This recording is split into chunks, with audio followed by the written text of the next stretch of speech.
আমার প্রতিপালক আল্লাহ আল্লাহ। আসসালামু আলাইকুম ওয়া রাহমাতুল্লাহি ওয়া বারাকাতুহু। এই মুহূর্তে আমরা আমাদের পার্শ্ববর্তী দেশ ভারতে বর্তমানে আমরা অবস্থানরত অবস্থায় আসছি। বিশেষ করে আমাদের এই চতুর্পাশে যেগুলো আমরা দেখতেছি এগুলো কিন্তু কবর, অনেক পুরাতন কবর। আমাদের আশাবাড়ির এক ভাই ওনার মা বাবার দাদা দাদির স্মরণের জন্য জিয়ারতের উদ্দেশ্যে আমাদেরকে নিয়ে আসছেন।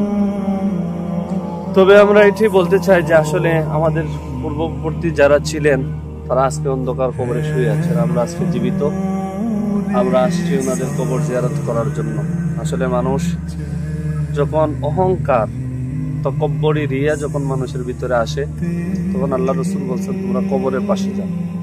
তো আমি নিজে এসে দেখলাম এখানের মধ্যে অনেক কবর আছে, অনেক পুরাতন কবর। অনেক আত্মীয় স্বজনরা বাংলাদেশে থাকার কারণে অনেক সময় ইচ্ছা করলে হয় সেখানে জিয়ারত করতে পারেন। তো আমরা আসছি জিয়ারতের উদ্দেশ্যে। আল্লাহ পাক রব্বুল আলামিন যেন সমস্ত মুর্দেগানদেরকে মাফ করেন। বিশেষ করে আমার যে ভাই আসছেন আমাদেরকে নিয়ে ভারতে, ওনার মা বাবাকেও যেন আল্লাহ